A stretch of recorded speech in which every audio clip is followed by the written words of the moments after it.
Hi guys, welcome. For today's safari, we're going to explore a very fun, family-friendly, bring the kids kind of place.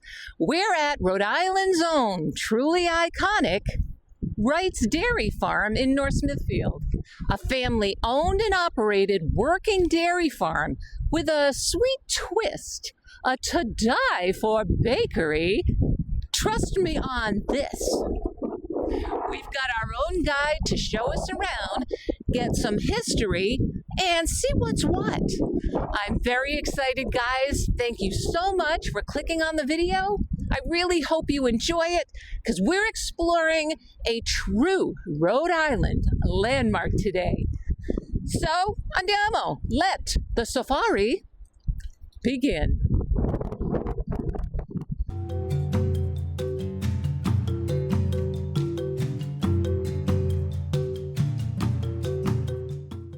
It's time to meet our tour guide, Cate.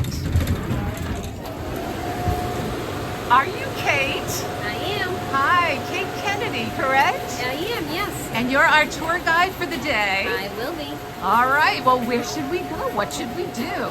We're gonna head to the farm, we're gonna see where we process our milk, and we'll get to also visit the bakery.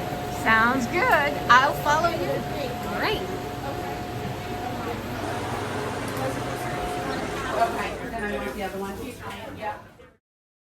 So where are we heading?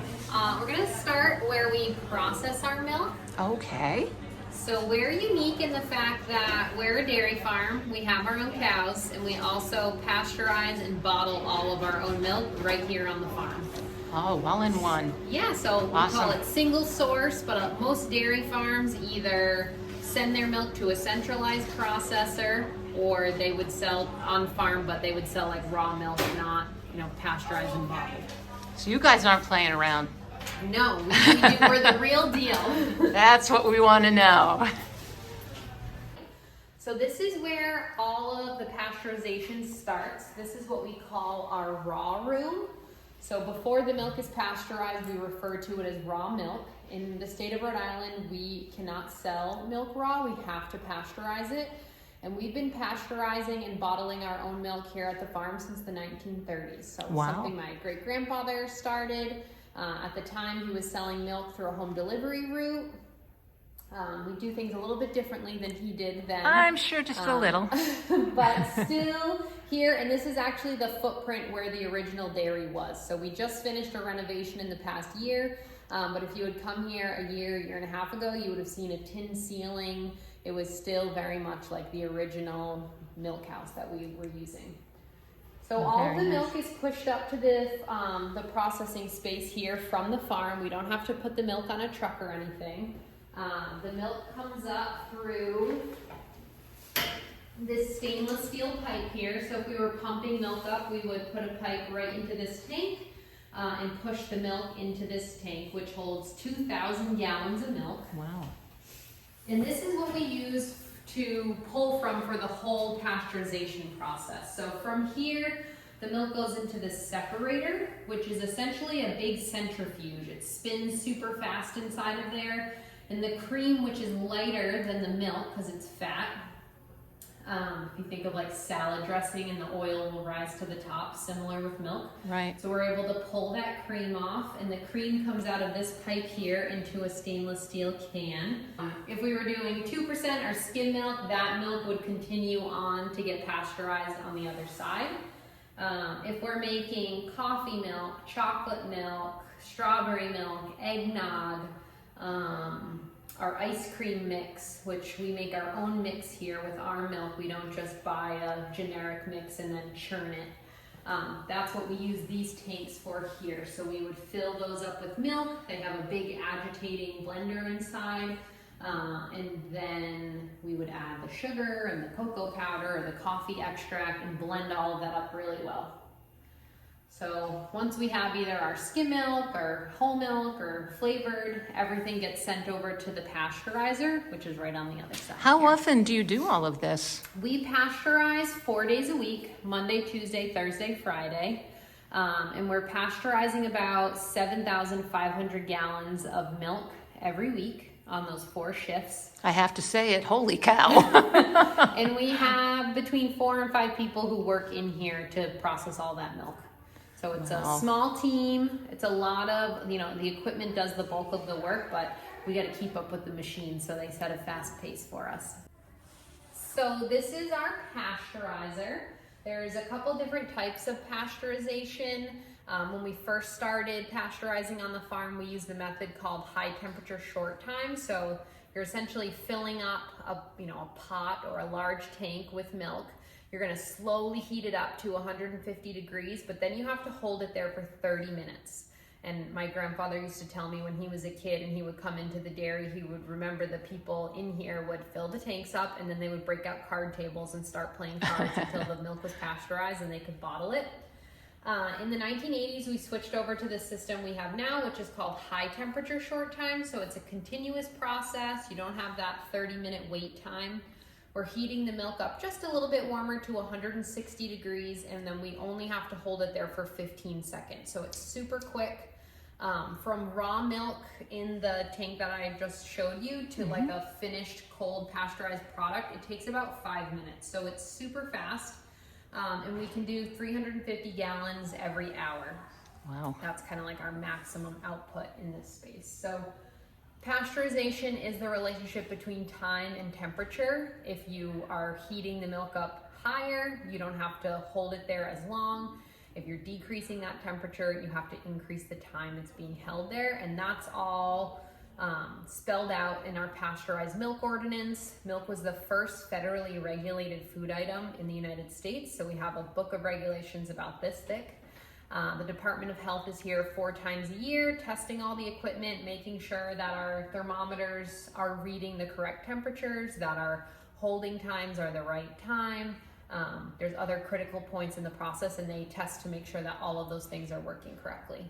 So the milk goes through there. At the end, there's thermometers that are recording that temperature. If it's not at the legal pasteurization temperature, those valves will shut, and the milk goes right back to the start until it's at the right temperature before it can move forward. If it's at the right temperature, it continues on. It goes back into here to get chilled down rapidly. So we're going from 160 degrees down to 35 within, 15 seconds, 30 seconds. Wow. Very fast.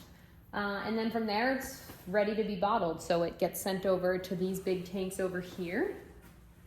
And that's where we bottle the milk, or hold the milk until it gets bottled, which this is the filling line where everything gets bottled.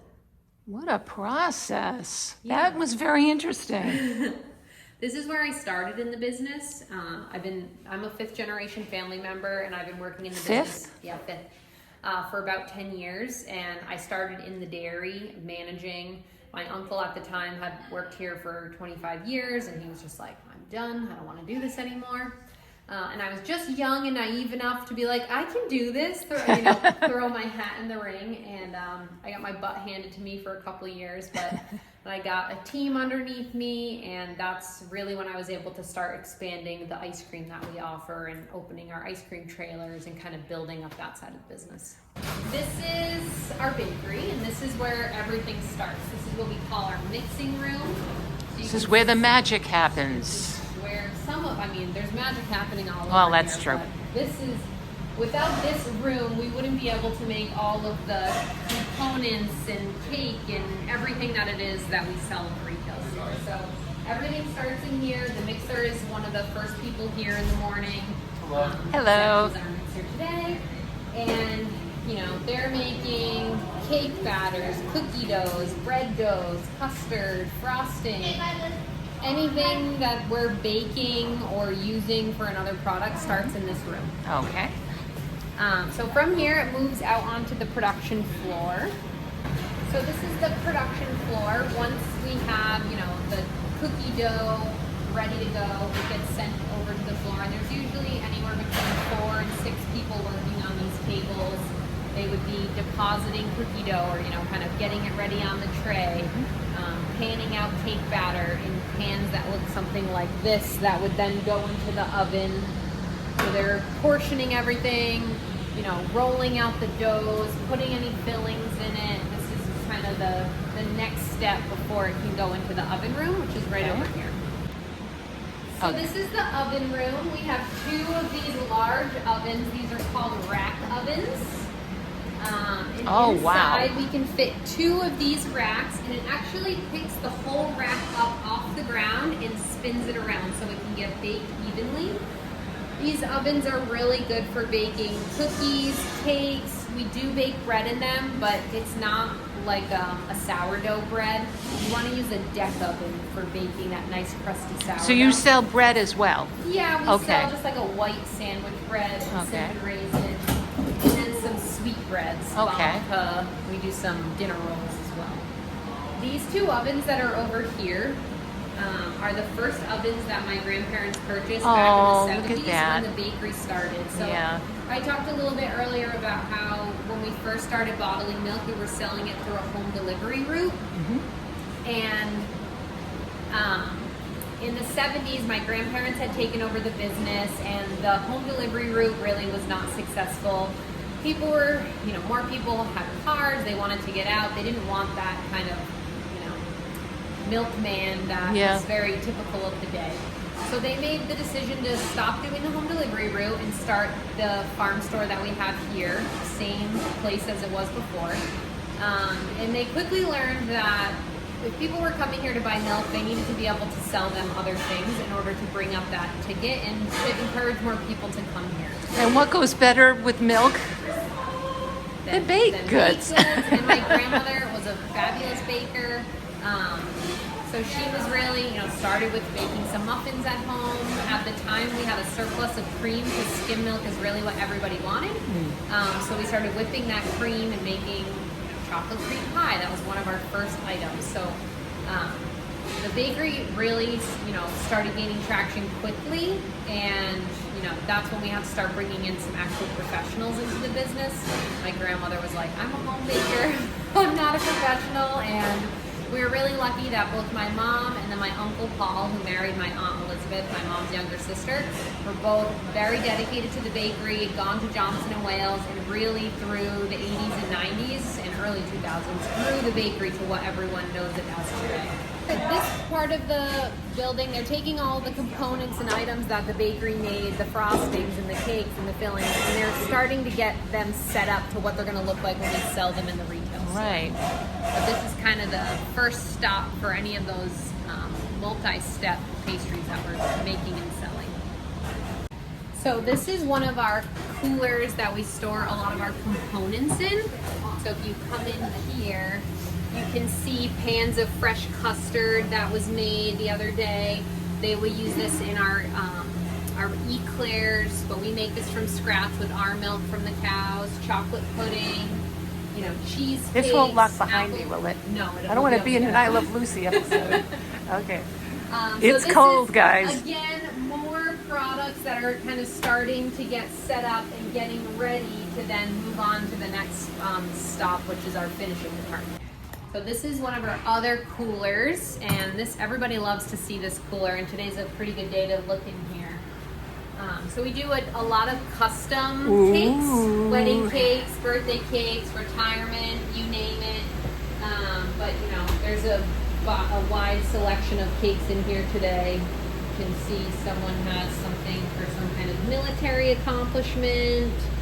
A wedding cake that I'll be delivering later today. Birthday cakes, a little bit of leftover Halloween stuff. Look at this. It's the kind of cakes I remember getting from my daughter.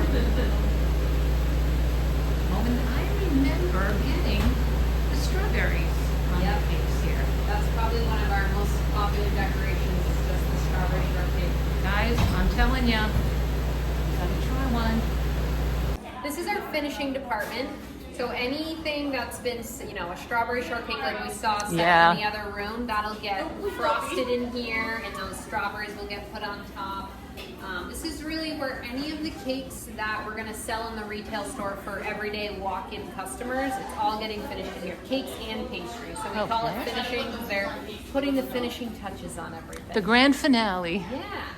So So this is our decorating room. This is where we're finishing all of our custom-made cakes. You can see Mike's working on something here that it's almost like painting on a cake. He has a palette with frosting instead of paint, and he's putting some pumpkins on there to match an invitation.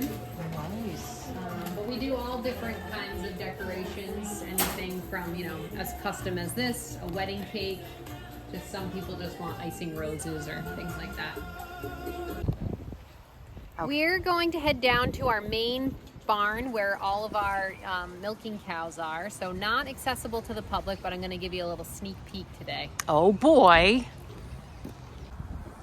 So we have two different barns here. We have our dry cow barn and our maternity barn. Maternity All of barn. these cows are pregnant and they're within, 2 months in the dry barn to, 1 to 2 weeks in the maternity barn. So a dairy cow needs to have a calf every year in order to continue to produce milk. Right. But they get about 2 months off every year too to be able to just hang out and relax while they're growing that baby. We have an open bedded pack barn. There are some farms that will keep the cows like in a, not a crate, but like more confined. We let the cows really have a free range to do what they want. We try to have as little interventions when they're delivering the babies as possible. Well, they're very astute. And they're very curious.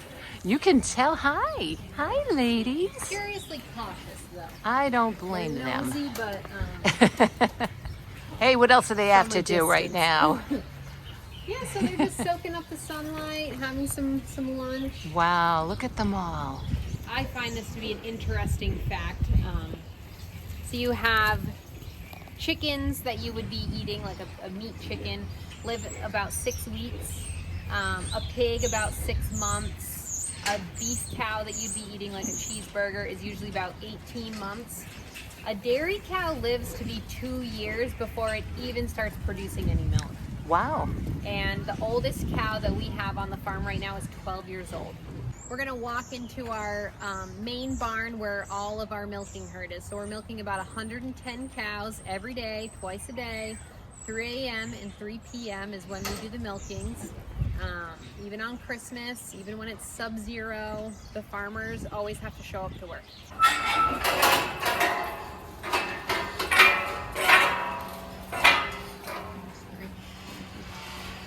So these are our main producers. We have them broken up into 2 herds.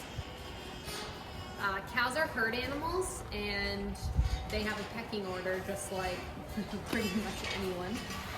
So we have the older ladies together in one group and then the younger ladies together in another group, because sometimes some of the older cows can be bullies.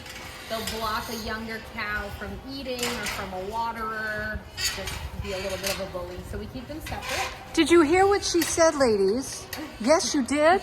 How many are there about? About 110 in here. About 110, Yeah. wow. They're eating what we call a total mixed ration. So you can see there's a lot of different things in this feed. Get all the You can nutrients. see a little bit of a corn kernel in there. There's a lot of grass or hay. We crop about 200 acres, which is a mix of corn silage, which is not just the ear of corn. We chop the entire plant and the cows can digest that. Right. And then hay. So 200 acres, they're cropping, we just harvested corn a couple weeks ago. They're planting cover crops on that so that the ground isn't bare through the winter. Spreading a lot of manure, so once the corn comes off, we spread manure on those fields to Right. fertilize it and get it ready for the spring. Constantly analyzing the feed that the cows are eating. If it rains a lot, is it high in moisture? Do we need to supplement with something? So really think of like an Olympian or someone who's like very athletic. They're working with a nutritionist to make sure that they're getting all the energy that they need to perform at the level that they want to. Right. And we're doing the same thing with the cows.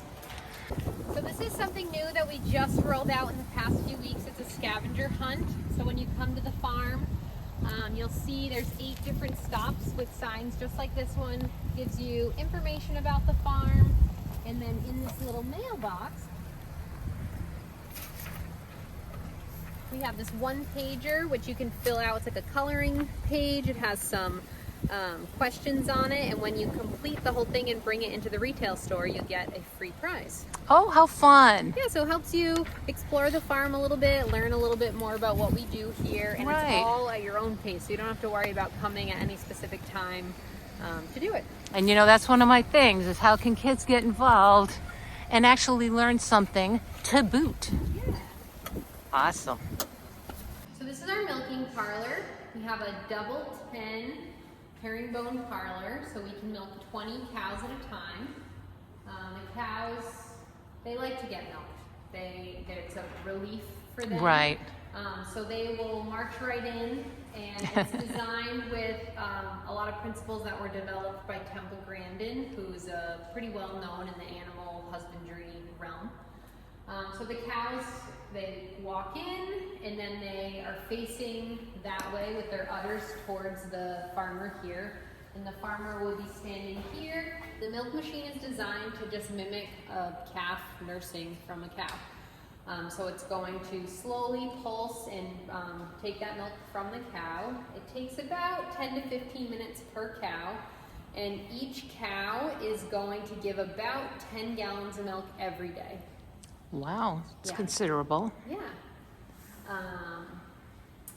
Once the milk is out of the cow, we try to get it as cold as possible, like as quickly as possible, Right. because that's going to help preserve the quality of the milk.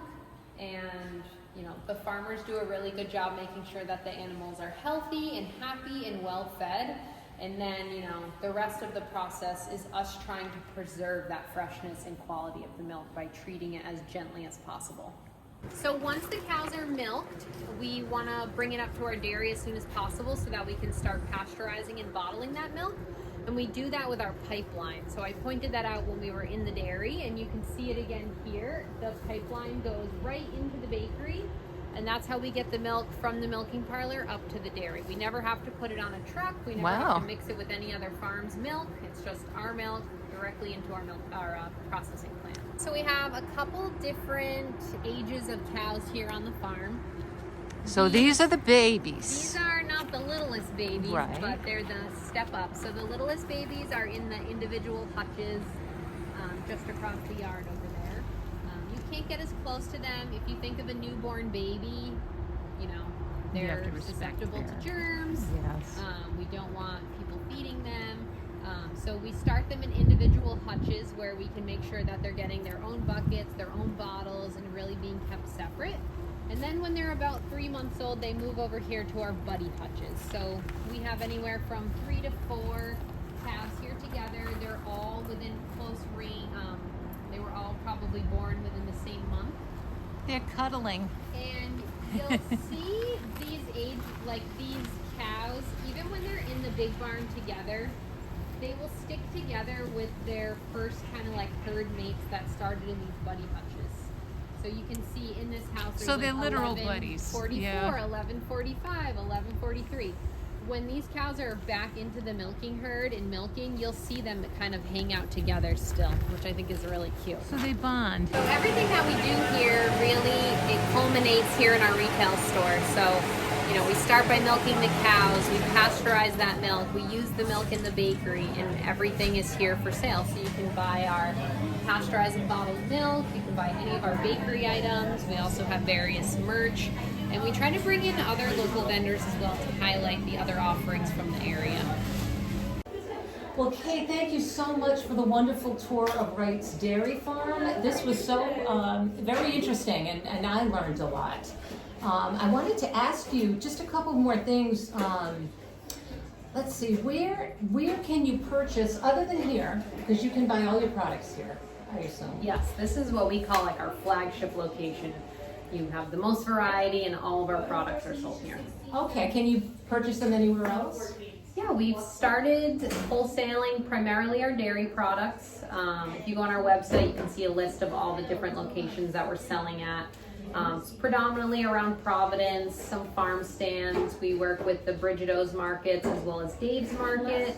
That's really all of the Dave's all of the markets? Daves except for the little Smithfield, but the 9 Daves, and they've been a great partner to work with. So they have all of our milk products there, and then they have just a very small selection of bakery items: our strawberry shortcake squares, cow cake squares, and carrot cake squares. So Sounds like a good sampling. Yeah. 10A. and then we also have, this is our home location, but we have a location in Providence, Wright's Creamery, that opened in 2022, and that's where we're actually sending the ice cream base that we make here at the farm, which is basically a blank slate. We send that to Providence, and we have a big viewing window there. You can see where the ice cream gets churned. You can get scoops of ice cream year round. We have all of our dairy products there, and then a small selection of our most popular bakery items. Well, that's excellent. That's a great place for the kids to go too. Yeah. And speaking of the kids, when we were down at the cow barns, they have the viewing area for the milking. What's the times for that? Yeah, so every day the cows get milked from 3 to 4:30, and we're open to the public every day of the week, so you can come and watch the cows being milked. And then something new that we added to the farm just recently is a kind of self-guided scavenger hunt, so you can come and grab. It's a coloring sheet, and there's different stops along the farm where you'll get the answer to different questions, and then if you complete that sheet, you can bring it into the retail store and get a prize. That sounds like fun. I'm coming back for that. Okay, so as far as information, what are the hours for the store, the farm itself? Yeah, the retail store is open 7 days a week. We're open Monday, Tuesday, Wednesday from 9 a.m. to 6 p.m., Friday and Saturday from 8 to 7, and then Sunday from 9 to 4. And those hours will change seasonally depending. We usually close a little bit earlier in the winter. Okay, so don't hike on down here during a blizzard or anything. Yeah, I recommend checking our website. That always has our most up-to-date hours and then any information about what's going on the farm. Also, as far as information goes, how can people contact you or look you guys up?